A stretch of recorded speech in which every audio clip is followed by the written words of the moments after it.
যখন তুমি নিজের রক্তের মানুষের দ্বারা কষ্ট পাবে, তখন তুমি একবার নবী ইউসুফ আলাইহিস সালামের কথা মনে করো। তিনি কিভাবে নিজের ভাইয়ের দ্বারা প্রতারিত হয়েছিল। যখন তোমার বাবা মা না বুঝেই তোমার বিরুদ্ধাচরণ করে, তখন নবী ইব্রাহিম আলাইহিস সালামের কথা মনে করো। তার বাবা তাকে আগুনে নিক্ষেপ করায় ভূমিকা রেখেছিল। যখন তুমি সমস্যা থেকে পরিত্রাণের জন্য কোনো পথ পাবে না, তখন ইউনুস আলাইহিস সালামের কথা ভেবো। তিনি কতটা সময় তিমি মাছের পেটে আটকা পড়েছিল। যখন তোমার নামে কেউ মিথ্যা অপবাদ ছড়িয়ে দেবে, তখন মা আয়েশা রাদিয়াল্লাহু আনহার কথা মনে করো।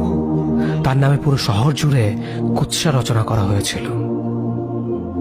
যখন তুমি অসুস্থ ব্যথার যন্ত্রণায় কাতরাতে থাকো, তখন নবী আইয়ুব আলাইহিস সালামের কথা ভেবো।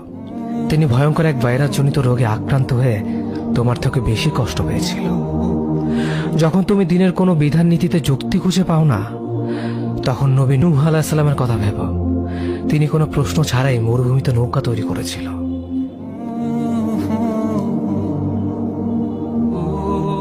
যখন তুমি আত্মীয়স্বজন, পরিবার, বন্ধু বান্ধবের কাছে হাসির পাত্রে পরিণত হও, তখন তুমি শেষ নবী হযরত মুহাম্মদ সাল্লাল্লাহু আলাইহি ওয়াসাল্লামের কথা ভেবো। রাসূল সাল্লাল্লাহু আলাইহি ওয়াসাল্লাম বলেছিলেন, সবচেয়ে বড় পরীক্ষা দিয়ে সবথেকে বড় পুরস্কার আসে। যখন আল্লাহ কাউকে ভালোবাসেন, তখন তাকে পরীক্ষা করেন, এবং যে এই পরীক্ষাগুলো মেনে নেয়, সে আল্লাহর সন্তুষ্টি অর্জন করে। আর যে অভিযোগ করে, সে তার ক্রোধের পাত্র হয়।